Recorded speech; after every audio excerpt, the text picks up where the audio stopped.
Things finally seem like they're getting better for Yosef. Following being sold to Mitzrayim, the difficult challenge of Eshes Potiphar, his subsequent imprisonment, Yosef gets a major break. Paroh is very disturbed about his dreams, and he needs somebody to interpret it. Everybody's interpreting it and just not quite getting it right. He's not satisfied.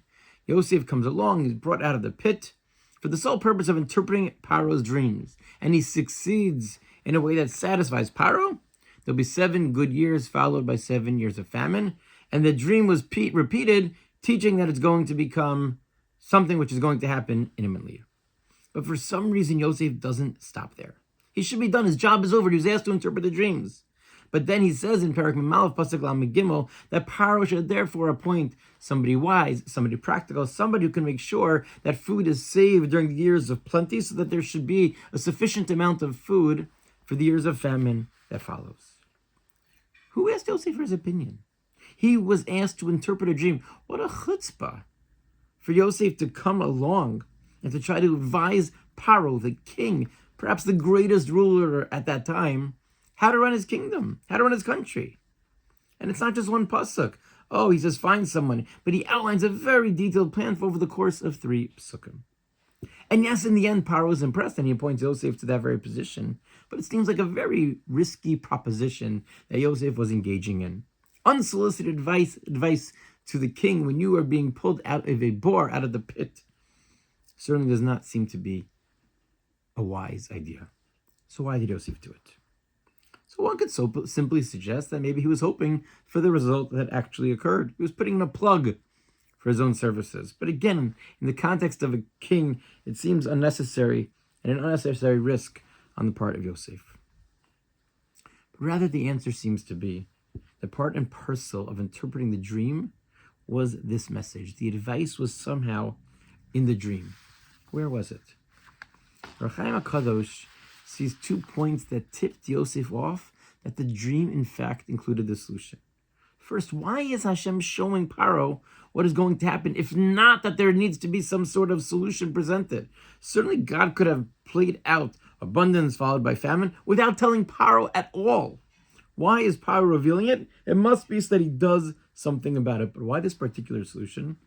Explains Rav Chaim HaKadosh that what happened in the dream was that the 7 fat cows were swallowed by the 7 skinny cows. So it wasn't simply that he saw 7 fat cows first, followed by seeing 7 skinny cows. Therefore, Yosef understood that the sustenance for the 7 years of famine would come from those very 7 years of abundance that were swallowed up. Just like the skinny cows consumed the fatter ones. But Yosef still could have made a generic suggestion. He still seems to have gone very far to be advising Paroh in a more direct way than the dreams actually revealed. The Shemin HaTov, without mentioning the Rav Chaim HaKadosh, takes it one step further. He says that the Yesod, the principle that Yosef gleaned from the dreams, is that when Hashem gives you abundance, you need to put away for the future. You need to make provisions for the future.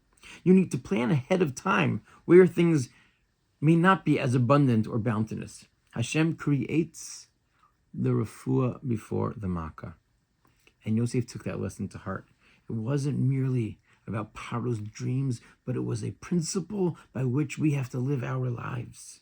If Hashem provides generously, we can't be wasteful. Yosef then applied the rule to himself. If Hashem put me in this situation where things were so difficult, and now I have a chance to use my situation that God has given me to interpret Paroh's dreams, it must be that part of that is to try to figure out how I can help myself and how I can take responsibility for my very own future. So did Yosef go beyond what was asked interpreting the dreams? The answer is yes and no. He interpreted the dreams, but he realized that there was more to the dreams than meets the eye. And the specific scenario he explained to Paroh taught him a yesod that he applied to his own life. And that is a critical principle in life. Hashem gives us gifts, and it is our job to realize that they're not going to last forever, and we need to figure out how to capitalize. Part of expressing the appreciation for whatever gifts HaKadosh Baruch Hu gives us in our lives is to realize that if I have something in excess, now I need to invest some of it for the future. Some of it for the future. And when HaKadosh Baruch Hu gives us whatever it is to figure out, how do we use it? How do we make sure that we show our Hakaras HaTov by not squandering, but by taking advantage, by realizing that there is a refuah before the makkah that we have to do, our hishtadlus. We have to make sure to put away for the future. It's true financially, but true spiritually as well. To make sure that whatever it is, whenever we have a glimpse of closeness, of chizuk, and closeness to HaKadosh Baruch Hu, that we make sure to tap into that and to hold on to it for the future. And that's what the light of the candles of the Hanukkah, which almost always coincides with Mikeitz, reminds us of. That's like just like that little bit of light illuminates a whole large space. Those little bits of when HaKadosh Baruch Hu gives us something, to hold on to it and allow it to expand. And with that, hopefully all the brachos that HaKadosh Baruch Hu gives to us, and that it will have the nisim as well, and all of it will continue to expand by Yemim Mahim Azman Azem will merit tremendous nisim once again.